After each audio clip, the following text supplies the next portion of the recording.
Alors, Sous l'œil de la déesse, vient d'être publié aux éditions du Mont Blanc avec Catherine Destivelle. Et donc c'est un récit qui relate mon aventure au Lhotse, qui est donc la 4e plus haute montagne au monde et aussi le sommet satellite de l'Everest.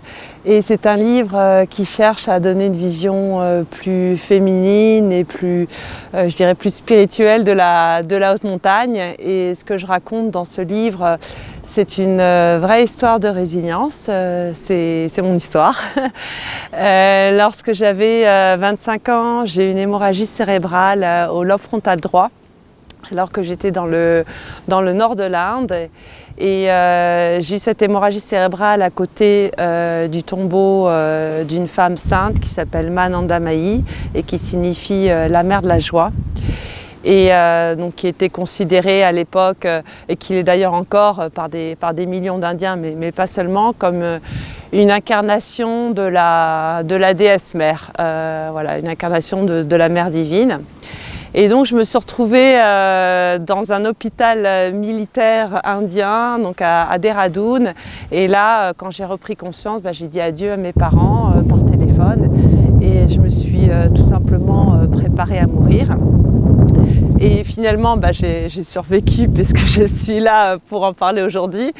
Et à la suite d'un rapatriement sanitaire, d'une opération au cerveau, je me retrouve dans le bureau du neurochirurgien au Kremlin-Bicêtre. Et là, il me dit Oriane, voilà, je suis désolée, mais il va falloir arrêter tout ce qui a trait à la plongée.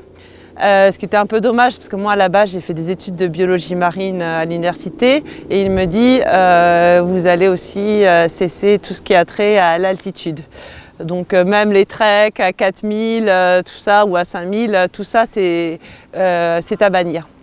Et donc des années plus tard, donc 15 ans plus tard, je me retrouve au Lhotse, donc 8516 mètres, avec en face de moi donc l'Everest, qu'on appelle également en tibétain Chomolungma, et qui signifie donc la déesse mère.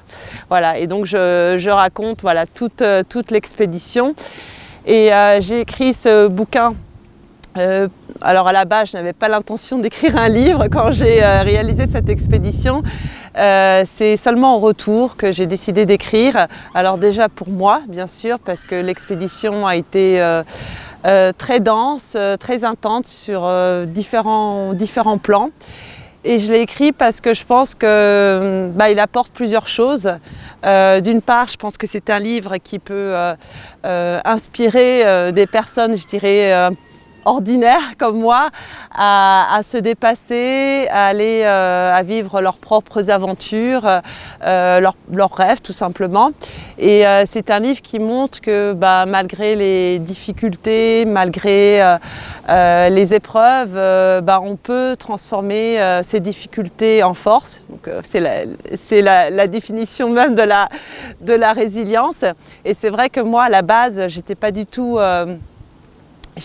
prédestinée à grimper un tel sommet du fait de mes antécédents médicaux avec mon hémorragie cérébrale, aussi parce que je ne suis pas une himalayiste ou une alpiniste ou une himalayiste d'expérience. J'ai vraiment tout appris sur le tas, ce qui ne m'a pas empêché d'arriver au sommet et d'être une des rares françaises, voilà, puisqu'il y a juste à grimper le Lhotse, puisqu'il y a juste Elisabeth Révol, Chantal Mauduit et une autre française. Et le troisième chose, c'est que oui, il y a toute une série d'incidents aussi que je relate dans une autre vidéo avec TV Mountain qui n'ont favorisé en rien l'expédition. Donc ça a été en fait catastrophe sur catastrophe. Enfin, ça n'a pas arrêté, c'était une succession de crises. Et aussi, je n'ai pas tellement été soutenue, voilà, parce que j'étais la seule femme dans le groupe et ça s'est pas très bien passé. Donc voilà, quand je dis que tout est possible, oui, j'ai malgré les épreuves, malgré les difficultés, j'ai pu aller au sommet. Et la deuxième chose aussi pour laquelle j'ai écrit ce bouquin, c'est que c'est un livre qui apporte aussi une vraie réflexion sur la mort, une mort qui a été omniprésente pendant toute l'expédition et en lien avec mon parcours en sciences religieuses, parce que à la suite de la biologie marine, j'ai fait, alors ça n'a absolument rien à voir, hein, même si tout est lié, j'ai fait un doctorat en sciences des religions, je me suis spécialisée en hindouisme, donc je connais bien l'Asie du Sud, donc l'Inde, le Népal et aussi le Tibet.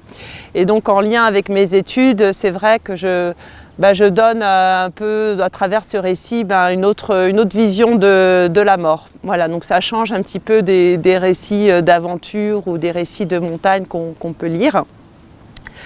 Une autre chose aussi, il y a beaucoup de points, beaucoup de raisons pour lesquelles j'ai écrit ce livre, c'est que j'apporte également ma vision en tant que femme.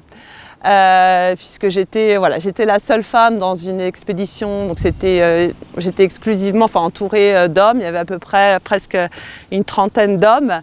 Et donc j'apporte ma vision en tant que femme qui, dans un milieu, une vision de la haute montagne, qui diffère également des autres récits, des autres livres qui traitent de la montagne, puisque ce sont souvent des récits qui sont quand même écrits par des hommes. Voilà, je tiens quand même à le préciser.